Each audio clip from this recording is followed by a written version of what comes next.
The young man stood in the threshold of the church, and Blue knew, just knew, that if he stepped into the church, she would lose the chance to get his name. "Please," Blue said, softer than before. She reached out a hand and touched the very edge of his not there sweater. Cold flooded through her like dread. She tried to steady herself with what she always had been told. Spirits drew all their energy from their surroundings. All she was feeling was him using her to stay visible, but it still felt a lot like dread. She asked, "Will you tell me your name?" He faced her, and she realized with shock that he wore an Anglanby sweater. "Gansey," he said. Though the voice was quiet, it wasn't a whisper.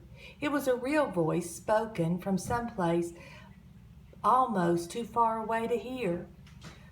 Blue couldn't stop staring at his mussed hair, the suggestion of staring eyes, the raven on his sweater.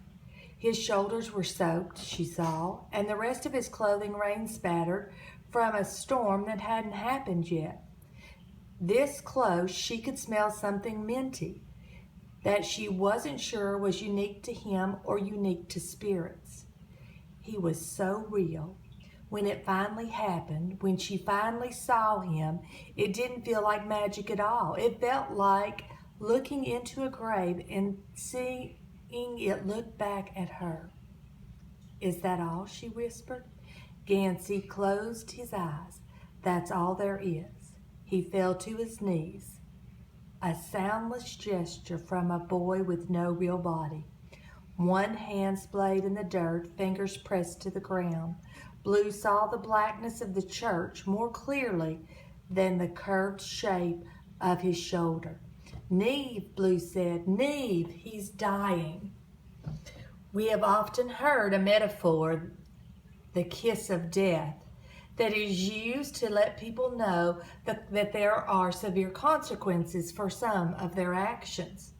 But for Blue Sargent, it is a life sentence. Her mother and aunts were psychics and had told her if she kissed another, he would surely die. Why can Blue see this one spirit, yet she sees no others? How will they find Gansey? And what is his true fate to be? Read The Raven Boys by Maggie Stiefvater.